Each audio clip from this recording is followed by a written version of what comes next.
الحمد لله رب العالمين، والصلاة والسلام على سيد الأنبياء والمرسلين وعلى آله وصحبه أجمعين. أما بعد، فقد قال الله تبارك وتعالى في كلامه المجيد: أعوذ بالله من الشيطان الرجيم، إن الدين عند الله الإسلام. وقال الله تعالى في مقام آخر: أم كنتم شهداء إذ حضر يعقوب الموت إذ قال لبنيه ما تعبدون من بعدي قالوا نعبد إلهك وإله آبائك إبراهيم وإسماعيل وإسحاق إلها واحدا ونحن له مسلمون. وقال رسول الله صلى الله عليه وسلم: يأتي على الناس زمان الصابر فيهم على دينه كالقابض على الجمرة، أو كما قال عليه الصلاة والسلام. صدق الله العظيم وصدق رسوله النبي الكريم، ونحن على ذلك لمن الشاهدين والشاكرين، والحمد لله رب العالمين. محترم و مکرم بزرگان دین اور عزیز ساتھیوں، اللہ جل جلالہ و عم نوالہ نے صاف صاف کلام مجید اور قرآن کریم میں یہ اعلان کیا ہے: فمن زحزح عن النار وادخل الجنہ فقد فاز. جو شخص کل قیامت کے دن جہنم کی آگ سے بچا لیا گیا اور جنت میں داخل کر دیا گیا، وہ کامیاب ہے.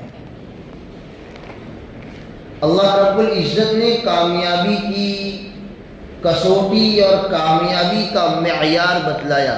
ایمان یہ کامیابی کا معیار ہے. اگر آپ کے پاس ایمان ہے، آپ کے پاس اسلام ہے، آپ کے پاس رسالت ہے، آپ کے پاس اللہ رب العزت کی وحدانیت کا، رسول اللہ صلی اللہ علیہ وسلم کی رسالت کا، قیامت کے دین کا اگر پختہ ایمان ہے، کل قیامت کے دن اللہ تبارک و تعالی آپ کو جو کامیابی و کامرانی عطا فرمائیں گے، دوسرے لوگ دیکھ کر آپ پر رشک کریں گے، دوسرے لوگ آپ کو دیکھ کر اس بات کی چاہت کریں گے، اس بات کی آرزو کریں گے کہ کاش ہم نے دنیا کے اندر ایمان و اسلام کو اپنایا ہوتا تو آج ہمارے لیے بھی جنت کا فیصلہ کیا جاتا. کلام مجید میں اللہ تبارک و تعالیٰ نے صاف اعلان فرمایا ہے کہ ان کفار، مشرکین، یہود و نصارہ، اللہ کو نہ ماننے والے جتنے لوگ ہیں، کل قیامت کے دن اللہ تبارک و تعالیٰ جب انہیں جہنم کے حوالے کر دیں گے، یہ لوگ اللہ تبارک و تعالیٰ سے پوچھیں گے کیا دنیا میں واپس جانے کی کوئی سبیل ہے، دنیا میں واپس جانے کا کوئی راستہ ہے کہ ہم دنیا میں جائیں، آپ کو ایک مانیں اور ہم اب دنیا میں جا کر آپ کی نافرمانی نہیں کریں گے. اب جب دنیا میں جائیں گے آپ کو راضی کرنے کی کوشش کریں گے، لیکن اللہ تبارک و تعالیٰ فرمائیں گے نہیں، تمہارے پاس میرے رسول آئے، تمہارے پاس قرآن آیا، تمہارے پاس میرے دلائل آئے، میری آیتیں آئیں، تم نے اس کو جھٹلایا، تم نے اس کا انکار کیا. آج جہنم کا عذاب چکھو جس جہنم کا تم دنیا میں انکار کیا کرتے تھے. ایمان سب سے اونچی نعمت ہے، اور اللہ تبارک و تعالیٰ کلام مجید میں ارشاد فرماتے ہیں: یا ایھا الذین آمنوا ادخلوا فی السلم کافۃ، اے ایمان والو اسلام میں پورے داخل ہو جاؤ. یہ نہیں کہ اللہ کا ایک حکم مانا دوسرا حکم نہیں مانا، ایک حکم مانا تیسرا حکم نہیں مانا، یہ اللہ رب العزت کا دین نہیں ہوا، یہ ہماری خواہشات ہے۔ یہ ہم اپنی خواہشات کے مطابق چل رہے ہیں، اپنی خواہشات کے مطابق زندگی بسر کر رہے ہیں۔ ہمیں اس بات کا یقین اور ہمیں اس بات پر یہ ایمان ہونا چاہیے کہ اللہ کے رسول صلی اللہ علیہ وسلم جو دین لے کر آئے، آپ صلی اللہ علیہ وسلم جو شریعت، جو احکام لے کر آئے، اسی میں ہماری کامیابی ہے۔ انبیاء علیہم السلام کو اللہ تبارک و تعالیٰ نے دنیا میں مبعوث فرمایا۔ انبیاء کا ایمان گارنٹیڈ ایمان تھا، یعنی اللہ تبارک و تعالیٰ نے ان کو پیدائش سے لے کر موت تک ہر قسم کے گناہ سے محفوظ اور معصوم رکھا تھا۔ کوئی بھی گناہ ان سے نہیں ہو سکتا، بلکہ اللہ تبارک و تعالیٰ کی جانب سے ان کے لیے یہ بھی ضمانت اور یہ بھی گارنٹی تھی کہ ان کی موت بھی ایمان پر آئے گی، پہلے سے طے تھا۔ ان کی کامیابی گویا اللہ تبارک و تعالیٰ نے انہیں لکھ کر دے دی تھی، لیکن اس کے باوجود انبیاء علیہ السلام کا حال دیکھیے۔ اللہ کے نبی حضرت ابراہیم علیہ السلام، ہم نماز کے اندر درود ابراہیم پڑھتے ہیں، اللہم صلی علی محمد وعلی آل محمد کما صلیت علی ابراہیم وعلی آل ابراہیم انک حمید مجید۔ کبھی کبھی خیال آتا ہے، کبھی کبھی سوال پیدا ہوتا ہے کہ انبیاء علیہم السلام تو اتنے زیادہ ہے، موسیٰ علیہ السلام ہے، عیسیٰ علیہ السلام ہے، یوسف علیہ السلام ہے، یعقوب علیہ السلام ہے، نوح علیہ السلام ہے، بلکہ ہمارے جد امجد حضرت آدم علیہ السلام ہے۔ لیکن ان تمام انبیاء کو چھوڑ کر اگر درود ابراہیم میں کسی کا نام جڑا تو حضرت ابراہیم علیہ السلام کا جڑا۔ یہ کیوں؟ حضرت ابراہیم کو یہ فضیلت کیوں حاصل ہوئی؟ اس کی وجہ یہ ہے کہ اللہ تبارک و تعالیٰ نے حضرت محمد مصطفیٰ صلی اللہ علیہ وسلم کو جو مبعوث فرمایا حضرت اسماعیل علیہ السلام کی اولاد میں، یہ دعا حضرت ابراہیم علیہ السلام نے مانگی تھی، ربنا وابعث فیہم رسولا منہم یتلو علیہم آیاتی ویزکیہم ویعلمہم الکتاب والحکمہ، کہ اللہ آپ ان کے پاس ایک رسول بھیجئے جو انہی میں سے ہو، جو انہیں قرآن کی آیتیں پڑھ کر سنائے، انہیں کتاب اللہ کی، حدیث کی تعلیم دے، ان کا تزکیہ کرے۔ اس وجہ سے درود ابراہیم میں حضرت ابراہیم علیہ السلام کا نام لیتے ہیں۔ اللہ کے خلیل ہیں، اللہ تبارک و تعالیٰ نے ان کو مقام خلت عطا فرمایا، دوستی کا مقام عطا فرمایا۔ تمام کے تمام امتحانات جو اللہ تعالیٰ نے ان سے لیے، اس میں 100% کامیاب ہوئے۔ وَإِذِ ابْتَلَىٰ إِبْرَاهِيمَ رَبُّهُ بِكَلِمَاتٍ فَأَتَمَّهُنَّ، جتنے بھی امتحان لیے گئے، چاہے بیوی بچوں کو اکیلے چھوڑنا ہو، چاہے بچے کے گردن پر چھری پھیرنا ہو، جتنے سخت سے سخت، کڑے سے کڑے امتحان لیے، سب میں کامیاب ہو گئے۔ اس کے باوجود جب موت کا وقت ہے، اپنے بیٹے کو وصیت کر رہے ہیں، اپنی اولاد کو وصیت کر رہے ہیں۔ کیا وصیت کر رہے ہیں؟ یا بنی لا تموتن الا وانتم مسلمون، میرے بچوں یاد رکھو، دنیا میں ایسی زندگی گزارو کہ تمہاری موت ایمان پر آئے، تمہاری موت ایمان و اسلام سے ہٹ کر نہ آئے۔ اس لیے کہ اللہ تبارک و تعالیٰ کے یہاں جب پیشی ہوگی، اللہ تعالیٰ کے یہاں جب کل حاضری ہوگی، اللہ سب سے پہلے یہی دیکھیں گے بندے کے پاس ایمان ہے یا نہیں۔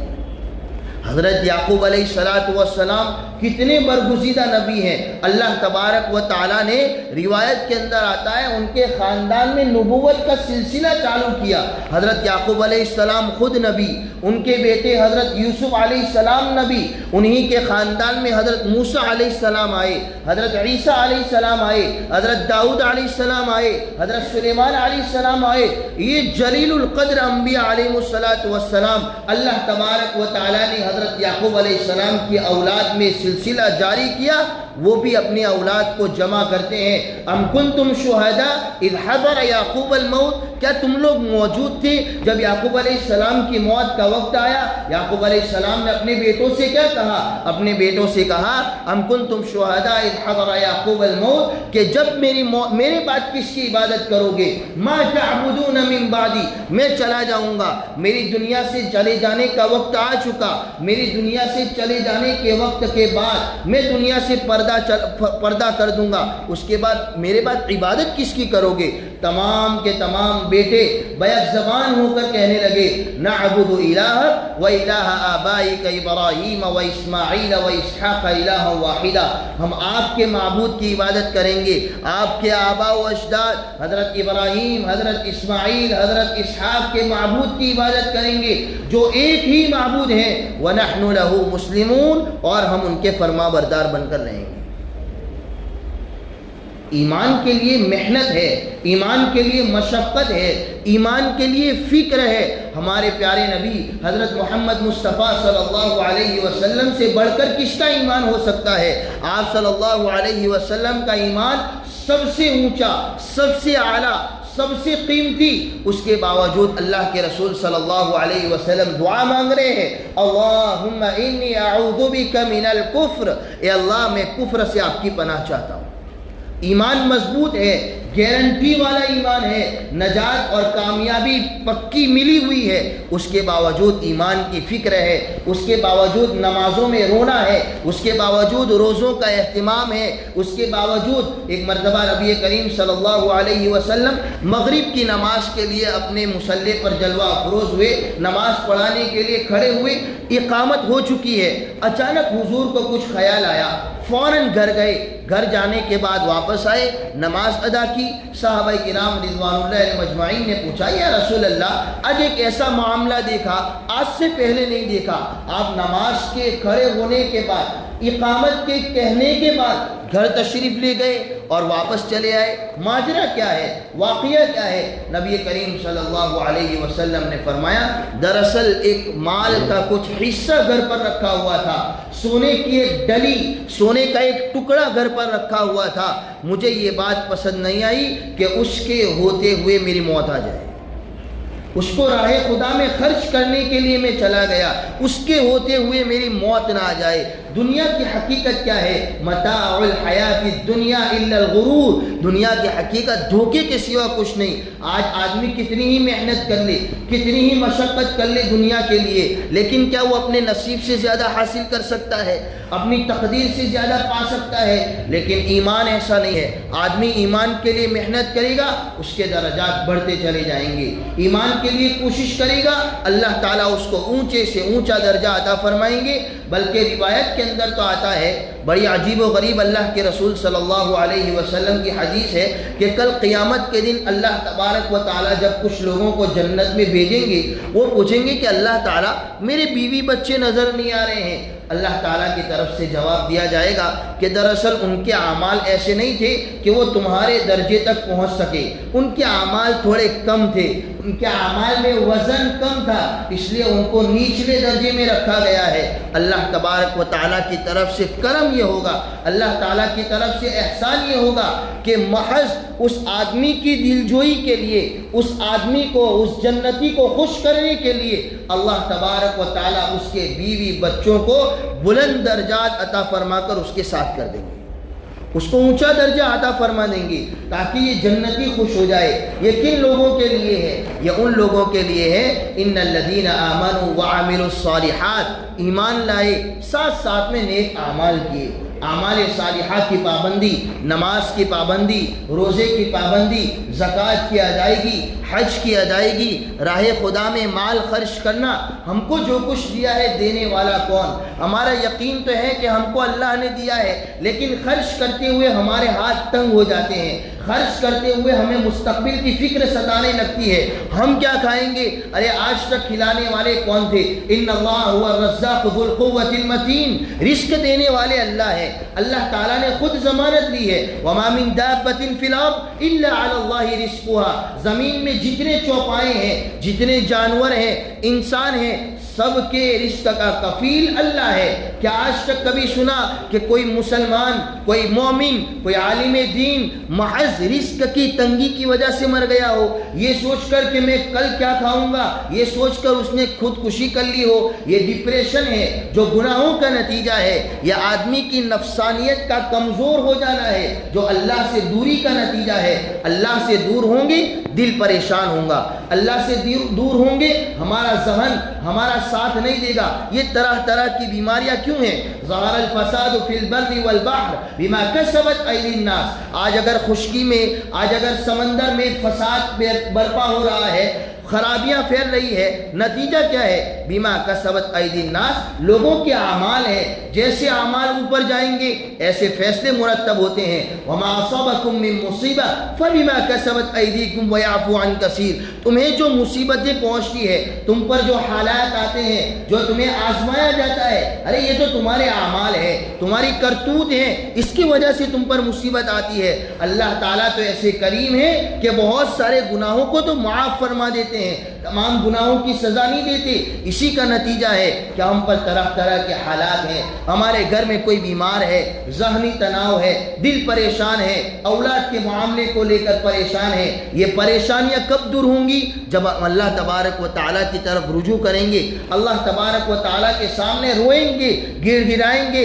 اس مالک کے سامنے اپنی گناہوں کا اعتراف کریں گے کہ اللہ ہم نے آج تک آپ کو ناراض کیا، آج تک آپ سے ہم نے بغاوت کی ہے، لیکن بس اب توبہ کرتے ہیں، آپ مان جائیے۔ اللہ تبارک و تعالیٰ کا قانون دیکھیے، یا عبادی الذین اسرفوا علی انفسہم لا تقنطوا من رحمت اللہ ان اللہ یغفر الذنوب جميعا انہ هو الغفور الرحیم۔ نبی کریم صلی اللہ علیہ وسلم کی خدمت میں کچھ صحابہ آئے، ابھی اسلام نہیں لائے تھے، عرض کرنے لگے یا رسول اللہ آپ کا دین بہت اچھا، ایمان بہت اچھا، ہمیں پسند آیا، لیکن مسئلہ یہ ہے آج تک ہم نے قتل بہت زیادہ کیے ہیں، آج تک ہم نے زنا بہت زیادہ کیا ہے، کیا ہماری مغفرت ممکن ہے؟ کہ اللہ تعالیٰ ہمارے گناہوں کو معاف کریں گے؟ اللہ تبارک و تعالیٰ نے آیت کریمہ نازل فرمائی، میرے وہ بندے جنہوں نے گناہ کر کے اپنے آپ پر زیادتیاں کیا ہیں، جنہوں نے گناہ کر کے اپنے آپ پر ظلم کیا ہے، لا تقنطوا من رحمت اللہ، ارے اللہ کی رحمت سے مایوس کیوں ہوتے ہو؟ اللہ کی رحمت سے نا امید ہونے کی کوئی ضرورت نہیں، اللہ کی رحمت بہت کشادہ ہے، ورحمتی وسعت کل شیء۔ ارے غور کیجئے، یہ کفار، یہ مشرکین جو دیوی دیوتاؤں کے سامنے ہاتھ جوڑتے ہیں، پرنام کرتے ہیں، بیل بجاتے ہیں، گھنٹیاں بجاتے ہیں، کیا اللہ تعالیٰ ان سے ناراض نہیں؟ کیا اللہ تبارک و تعالیٰ کا ان پر غضب نازل نہیں ہوتا؟ سب سے زیادہ غصہ اللہ تبارک و تعالیٰ کا اگر کسی پر برستا ہے، اگر اللہ رب العزت سب سے زیادہ کسی سے ناراض ہوتے ہیں، یہ کفار ہے۔ کل قیامت کے دن ان کو کہا جائے گا، یہ لوگ جب جہنم میں جائیں گے اپنے آپ کو کوسیں گے، اپنے آپ سے ناراض ہوں گے۔ جیسے آدمی اپنے آپ کا نقصان کرتا ہے تو کام کے کرنے کے بعد پچھتاتا ہے، افسوس کرتا ہے، شرمندگی کا اظہار کرتا ہے، کاش میں نے وہ کام کر لیا ہوتا تو میرا نقصان نہیں ہوتا۔ کل قیامت کے دن یہ لوگ جب جہنم میں ڈال دیے جائیں گے اپنے آپ کو کوسیں گے، اور اس وقت اللہ تبارک و تعالیٰ کی طرف سے فرشتے ان سے کہیں گے کہ آج جو تم اپنے آپ سے ناراض ہو رہے ہو، اللہ رب العزت تم سے دنیا میں اس سے کئی زیادہ ناراض ہوتے تھے، تمہیں دنیا میں ایمان کی طرف بلایا جاتا تھا اور تم انکار کرتے تھے، تم کفر کرتے تھے۔ آج دیکھیے اللہ تعالیٰ نے ان کو بھی دیا ہے، تو کیا اللہ رب العزت کے سامنے ہم آنسو کے 2 قطرے بہائیں گے؟ ہم اللہ رب العزت کو راضی کرنے کی کوشش کریں گے، اپنی پوری زندگی اللہ کے سامنے پیش کریں گے کہ اللہ آج تک تو آپ کو ناراض کیا، لیکن بس اب آپ سے معافی مانگتے ہیں، آئندہ گناہ نہ کرنے کا پختہ ارادہ کرتے ہیں کہ اللہ ہم کو معاف نہیں فرمائے گا۔ ہمارے دلوں میں اللہ کے ایک ہونے کا یقین ہے، ہمارے دلوں میں رسول اللہ صلی اللہ علیہ وسلم کی محبت ہے، ہمارے دلوں میں رسول پاک علیہ الصلاۃ والسلام کی سنتوں کی محبت ہے، تو کیا اللہ ہم کو معاف نہیں کریں گے؟ ارے ضرور معاف کریں گے، لیکن ہمیں توبہ کرنی ہوگی، اللہ رب العزت کو راضی کرنے کی کوشش کرنی ہوگی۔ ایک واقعہ سناتا ہوں، بڑا زبردست واقعہ ہے۔ حضرت عبداللہ بن حذافہ سہمی رضی اللہ عنہ ایک جلیل القدر صحابی ہے۔ حضرت عمر بن خطاب رضی اللہ عنہ کے زمانے میں حضرت عمر نے ان کو ایک لشکر پر، ایک محاذ پر بھیجا تھا جس میں رومیوں نے ان کو گرفتار کر لیا۔ رومی بادشاہ تھا، اس نے یہ کہا کہ دیکھو عبداللہ، اگر تم ہمارے دھرم عیسائی کو قبول کرتے ہو تو میں تمہیں اپنی آدھی سلطنت دینے کے لیے تیار ہوں، میں تمہارا نکاح اپنی بیٹی سے کرانے کے لیے تیار ہوں۔ حضرت عبداللہ بن حذافہ سہمی رضی اللہ عنہ کا جواب سنیے۔ دنیا مل رہی تھی، آدھی دنیا مل رہی تھی، آدھی سلطنت مل رہی تھی، لیکن اس دنیا کو ٹھوکر مارتے ہوئے، اس دنیا کو لاٹھ مارتے ہوئے حضرت عبداللہ بن حذافہ سہمی رضی اللہ عنہ کہتے ہیں کہ تم مجھے اپنی آدھی سلطنت کی بات کر رہے ہو، تم مجھے اپنی پوری سلطنت دے دو، پورا ملک عرب دے دو، ایک لمحے کے بقدر، ایک آنکھ کی پلک جھپکنے کے بقدر میں محمد کے دین کو چھوڑ نہیں سکتا، میں محمد کے دین سے دستبردار نہیں ہو سکتا۔ پھر ڈرانے کا مرحلہ آیا، اس نے جو ہے اپنے سپاہیوں کو بلایا۔ حضرت عبداللہ بن حذافہ سہمی رضی اللہ عنہ کو ایک تختے پر باندھ دیا گیا، سپاہیوں کو حکم دیا اس پر تیر چلاؤ، اور تیر چلانے میں اس بات کا خیال رکھنا کہ اس کو تیر لگنا نہیں چاہیے، بس آنکھوں کے قریب سے یہاں گزرے، ہاتھ کے قریب یہاں لگے، پیر کے قریب یہاں لگے، وہ ڈر جانا چاہیے، دہشت کا شکار ہو جانا چاہیے۔ حضرت عبداللہ کو باندھ دیا گیا، تیر کی بوچھار کی گئی، واپس بلایا گیا، کیا اب تم ہمارے دھرم عیسائیت کو قبول کرنے کے لیے تیار ہو؟ ابھی بھی وہی جواب دیا کہ میں ایک لمحے کے لیے محمد صلی اللہ علیہ وسلم کے دین کو نہیں چھوڑ سکتا۔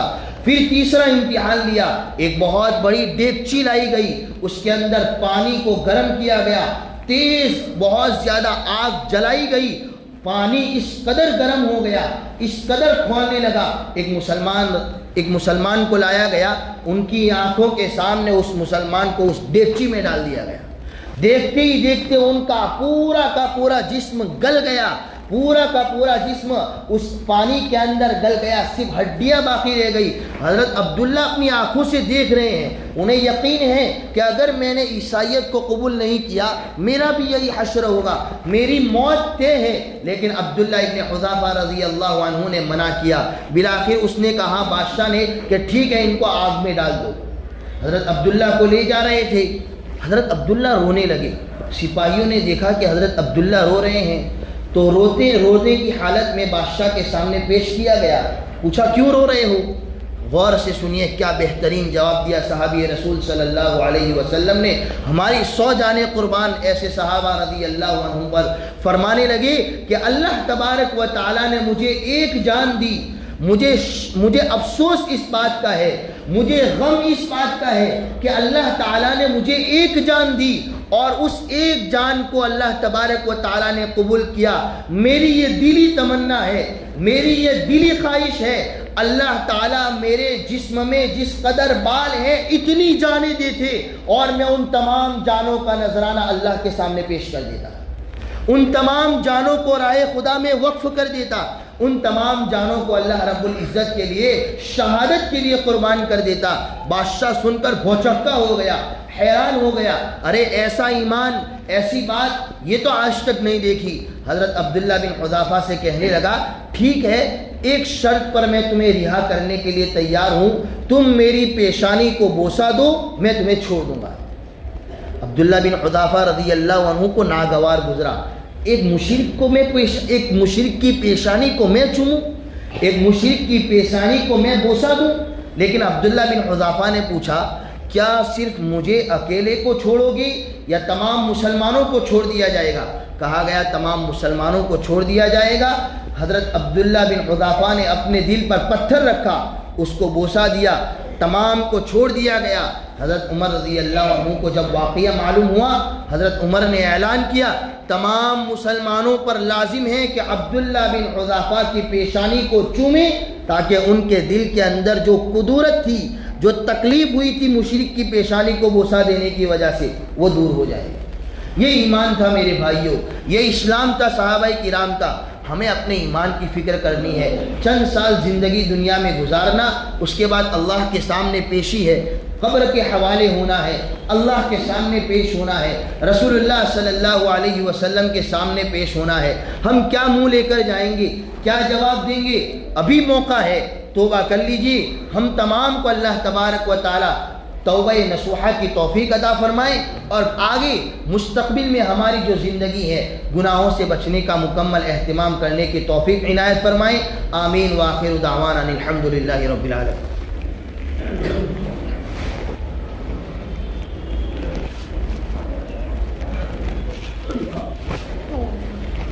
بھیجا